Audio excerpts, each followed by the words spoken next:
Today we're giving you a little studio tour of my office and how I create things for Mob Armor. So let's go.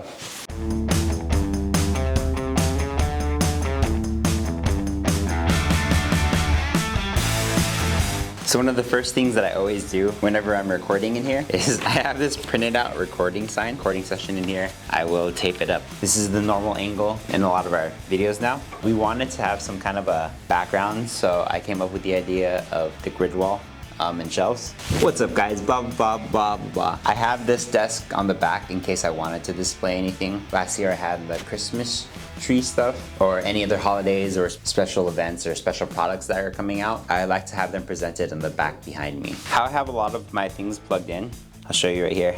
I have this power strip that's being held on with just our magnets. When I started working here, this power strip already had magnets attached to it. I just added some discs on the bottom of the table and then stuck it there. You'll notice too that when I'm trying to record, I always record at an angle because I'm trying to avoid the door. I don't like it in the shot, but it helps present all the product a little better. By the way, if you ever see me wearing a hat in a video, 9 times out of 10, it's only because I didn't fix my hair for the day. So it's an easy way to both promote product and hide my bad hair day. When it comes to lighting up my space, I just have 5-in-1 reflector. I've seen in a past video that we had some aperture lights. Brought them in so I can test them out in the studio, see if it was something we should purchase. It's not in the budget right now. If I'm doing anything for my YouTube stuff or if I'm creating anything for my channel, that's all set up at my house. Here in this studio, we just have our 5-in-1 reflector. I try to use this as a softbox. Since it's off camera, you guys never see how this is all set up, but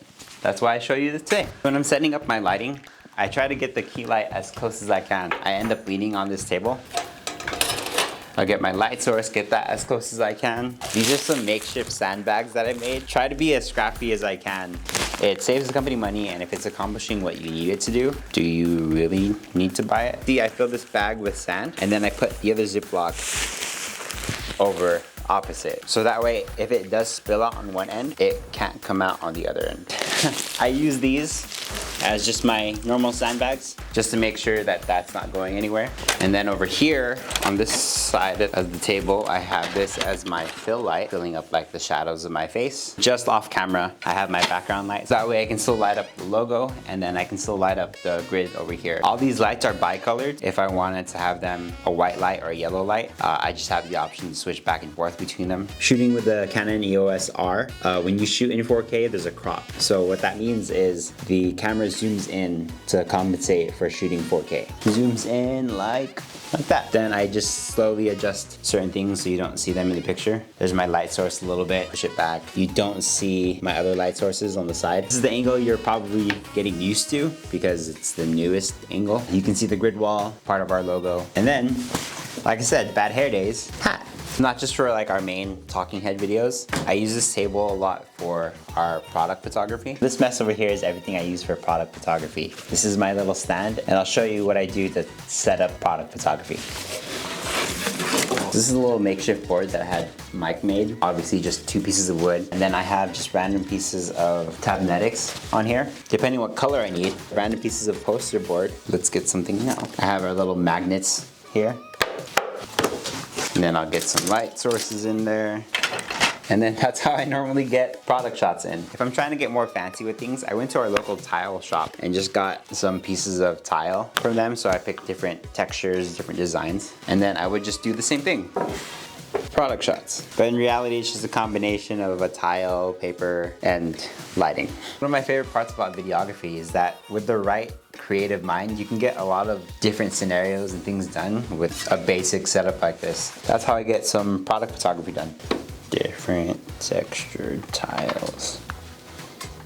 This weird contraption over here is my makeshift teleprompter. I just have some plates on the bottom and it's attached to a tripod with a magnet on the top. If you don't know how a teleprompter works, if you position the camera just right in front of this glass, you can just record through it and still have text on the screen. Check it out. We put it in front of the camera and you can see there's still a glare. That's what this cloth is for. You put the cloth over. Ta-da! I can still record just fine and you don't see the glass anymore. I'll show you what I see versus what you guys see. I use a website called SpeakFlow. Obviously not sponsored, it's a program that we've purchased ourselves. On the screen, the script is all inverted like this. It does not show up on the camera because of the angle of the glass. So here, let me zoom in so you can see. Oh, look at that. Like and subscribe. The last part of the tour I want to show you is just my desk area. It's one of those standing desks, but I've made some modifications to it. I always have a drink on my desk. If it's not regular water, it's coffee. If it's not coffee, it's sparkling water. And then my screensaver, I'm a big One Piece fan. Here I just have my MX Master 3 mouse. Instead of just scrolling up and down, I can scroll left and right. One of the coolest parts of when I got hired is that these laptops just came out. I currently edit off a MacBook Pro, but which is why I have the MagSafe, the headphone jack, most important part, an SD card reader. I had just made the switch over to Apple at the time as well. I've never experienced the downside of having to deal with dongles all the time. I just have one basic dongle in case I need it. For the most part, I think I've only used it for a secondary screen because of the HDMI on the bottom. It's just upright on some foam. Like I said, if I don't need to spend money, this gets the job done, then I'll do it that way. Let me show you a couple other like hidden features of my desk that I did myself. So for cable management, I just got this little cardboard box and then it's just on here with like a 3M tape. Keeps my cords if I need a USB-C plug, or same with my HDMI if I'm done for the day. I just put it there and obviously I don't see it. When I come back to work, I just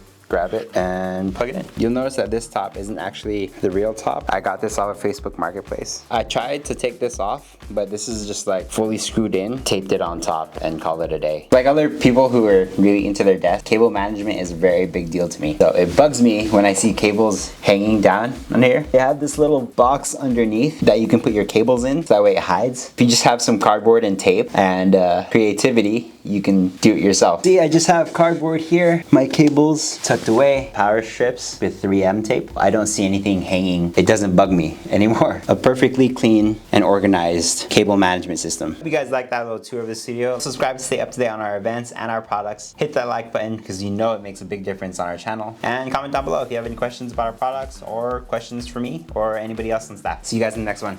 Bye. By the way, when I say bye, I just walk and look. I'm not going anywhere. Just walking this way. Bye.